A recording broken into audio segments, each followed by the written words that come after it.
देश के प्रधानमंत्री नरेंद्र मोदी के जन्मदिन पर सांसद गोंडा कीर्तिवर्धन सिंह उर्फ राजा भैया ने मंदिर में जाकर जलाभिषेक करके उनके दीर्घ आयु होने की कामना की।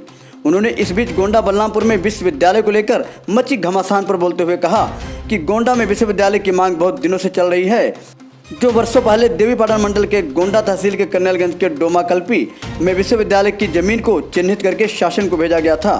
मुख्यमंत्री ने गोंडा में मां पाटेश्वरी राज विश्वविद्यालय के नाम से विश्वविद्यालय बनाने की बात कही थी, जिसके लिए धनराशि की भी घोषणा की गई थी। मुख्यमंत्री ने कहा था कि गोंडा के डोमाकल्पी में विश्वविद्यालय निर्माण कार्य के लिए जल्द धन का आवंटन कर दिया जाएगा, लेकिन चर्चा ये हो रही है कि विश्वविद्यालय बलरामपुर चला गया है।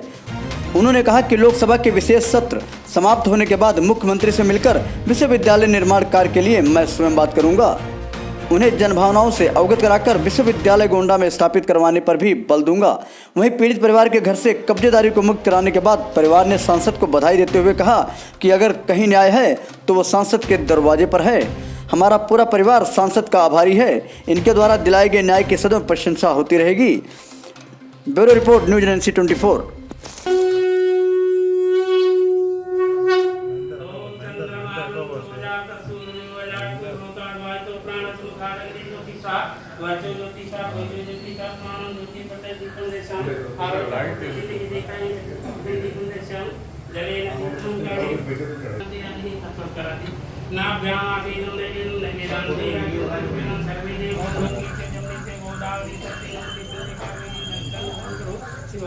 सदा शिवाय नमः।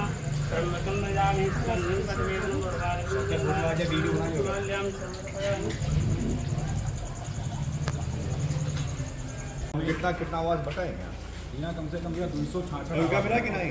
थोड़ा पीछे हो जाता 266 आवाज भी मिला है पूरे शहर में। 266 जी 266 क्या लगा जाओ आज लगा उनका पता नहीं आओ आप बढ़ते हो नहीं शर्मा समाज से हूँ। अच्छा अच्छा अच्छा क्या नाम है? सोनू शर्मा। अच्छा ये नहीं आपका सूचित क्या है? कहाँ मिला है? साहू जी। साहू आजाद नगर आजाद नगर शास्त्री नगर के रोहन ये नहीं राकेश यादव। चलो जी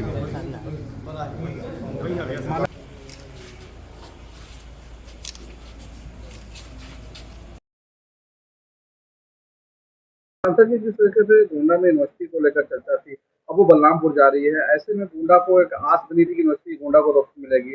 ऐसे में किस तरीके से देखना, उसके लिए किस तरीके से डिमांड करेंगे कि गोंडा को विश्वविद्यालय मिले? अगर आप पुराने आंकड़े उठाएं तो जब ये गोंडा और बलरामपुर एक ही जिला था तो पूरे यूपी में गोंडा सबसे शिक्षा में सबसे कमजोर जिला था। वो सरकारी आंकड़े कहते हैं। उस समय से लेकर हर कदम पर, हर स्तर पर यहाँ की शिक्षा व्यवस्था कैसे सुदृढ़ हो, कैसे मजबूत हो, उसके लिए हम लोग हमेशा प्रयास करते चले आए हैं। आज बलरामपुर अलग जिला है, गोंडा अलग जिला है, लेकिन फिर भी इन दोनों जिलों की शिक्षा व्यवस्था में बहुत इसमें आगे कदम बढ़ाना है। इसी को लेकर, उच्च शिक्षा को लेकर जहाँ पे उसका बहुत बड़ा अभाव था, बहुत पहले से यहाँ के लोगों द्वारा, जनता द्वारा, यहाँ के तमाम संगठनों द्वारा ये मांग की जा रही थी कि यहाँ पे एक विश्वविद्यालय यहाँ पे स्थापित हो, और उसको लेकर यहाँ के अधिकारियों द्वारा एक रिपोर्ट भी गई थी। और डोमाकल्पी हमारे यहाँ परसपुर में एक गांव है, वहाँ पे बहुत सारी जमीन उपलब्ध है। उस जमीन को चिन्हित भी कर लिया गया और मेरे ख्याल से उस पर कुछ धन भी आवंटन हुआ था कि, और वहाँ पे विश्वविद्यालय लाने की बात थी। कुछ समय पहले, कुछ महीनों पहले, पिछले साल हो सकता है, ये हम लोग विधायकगण लोग और सांसदगण यहाँ माननीय मुख्यमंत्री जी ने एक बुलाया था अपने आवास पर, बैठक की थी कि कोई भी समस्या, यहाँ की समस्याओं को लेकर वहाँ पे हम लोगों ने बात उठाई। वहाँ पे जो मौजूदा वहाँ पे अधिकारीगण मौजूद थे, उनको माननीय मुख्यमंत्री जी ने नोट करने को कह दिया। उन्होंने खुद पूछा भी कि कहाँ जमीन है। हम लोगों ने, सब लोगों ने माननीय मुख्यमंत्री जी को अवगत कराया कि डोमाकल्पी में जमीन चिन्हित हो गई है और उनकी तरफ से आश्वासन हुआ कि यहाँ पे विश्वविद्यालय बनेगा। आजकल कुछ चर्चा जरूर हो रही है कि यहाँ से विश्वविद्यालय चला गया, लेकिन मुझे यकीन नहीं है कि इतना बड़ा काम जो हमारे गोंडा के लिए इतनी जरूरत है उसकी, तो ऐसा विश्वविद्यालय यहाँ, मुझे पूरा विश्वास है कि माननीय मुख्यमंत्री जी ने जो कहा था उसके हिसाब से यहाँ पे गोंडा मुख्यालय पे आपका विश्वविद्यालय जरूर बनेगा। और अगर जो यहाँ पे चर्चा हो रही है उसको लेकर मैं माननीय मुख्यमंत्री जी से सदन के बाद भेंट करूंगा, उनसे फिर आग्रह करूंगा कि इस काम में तेजी से करके और जल्द से जल्द यहाँ एक विश्वविद्यालय का स्थापना की जाए। सनातन पर लगातार चोट की जा रही है, चाहे वो समाजवादी पार्टी के नेता हो, चाहे कांग्रेस के बड़े नेता हो। वो लगातार सनातन धर्म को कोई साइनाइड कह रहा है, कोई रामतेज मानस पर टिप्पणी कर रहा है। कैसे देखते हैं? देखिए, बहुत ही दुर्भाग्यपूर्ण बात है कि जो हम लोगों के समाज का जो बुनियाद है, जो हम लोगों के संस्कृति की जो आधार है, जो हम लोगों के धर्म की जो बातें हैं, उसको लेकर लोग राजनीतिक रोटी सेकना चाह रहे हैं। केवल एक वोट की राजनीति करना चाह रहे हैं, एक वोट बैंक की बात करना चाह रहे हैं, बहुत ही दुर्भाग्यपूर्ण है। और इससे क्या इफ़ेक्ट होगा, क्या इसका रिज़ल्ट होगा, वो उन लोगों को अभी नहीं पता चल रहा है। लेकिन आगे आने वाले चुनाव में यहाँ की जनता उनको बहुत कड़ा सबक देने वाली है कि ऐसी पार्टियां जिन्होंने देश के लिए कभी कुछ सोच नहीं निर्धारित किया, कभी अपने समाज के लिए, देश को आगे ले जाने के लिए कभी कोई सोच नहीं रखी, केवल अपने मतलब की बात की, तो आज वो वोट के लिए अपने धर्म को ही जलील कर रहे हैं, अपने धर्म के खिलाफ बातें कर रहे हैं। और करोड़ों करोड़ों के जनमानस जो हिंदू धर्म का है, उसकी भावना पर चोट कर रहे हैं। तो उसका उनको सबक जनता बहुत जल्दी से, और लोगों का ऐसी पार्टियों से विश्वास करते ही उठ चुका है। ये इनके जाल फरेब में आने वाला नहीं है। माननीय मोदी जी द्वारा, भारतीय जनता पार्टी द्वारा जो एक इतने बड़े पैमाने पर विकास कार्य चलाए जा रहे हैं, वो सबको पता है। हमारी आज की जो जनता है, जो नवयुवक पीढ़ी है, वो हर बात की खबर रखती है। आज सोशल मीडिया पे एक एक चीज सामने आती है। तो ये लोग अगर ये सोचे कि जनता को बेवकूफ बना के कुछ अपना राजनीतिक रोटी सेक पाएंगे, तो इनकी बहुत बड़ी भूल है। तो 26 लोगों ने मिलकर एक संगठन बनाया है, उसको इंडिया का नाम दे दिया, उसका क्या देखिए, भविष्य उस चीज का होता है जिसकी नींव मजबूत हो।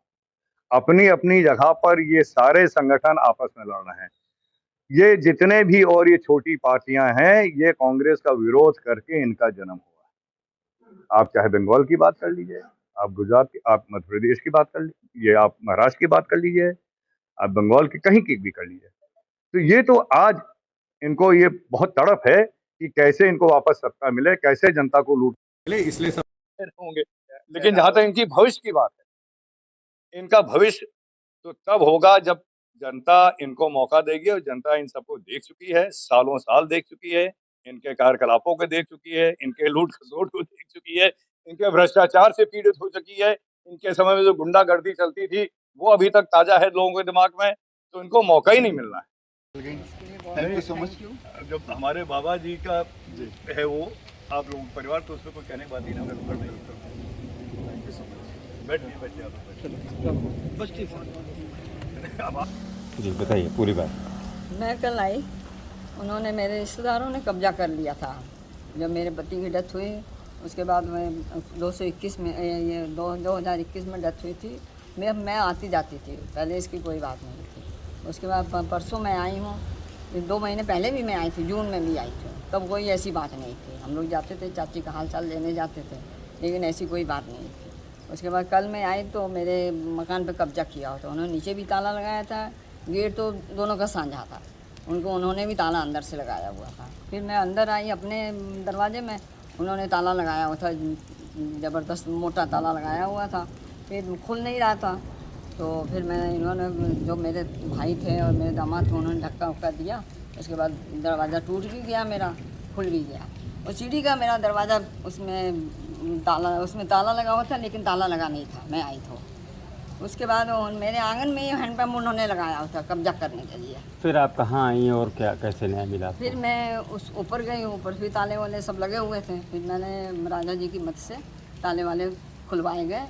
उसके बाद फिर हम अपने घर में घुसे, फिर आराम से रहने लगे।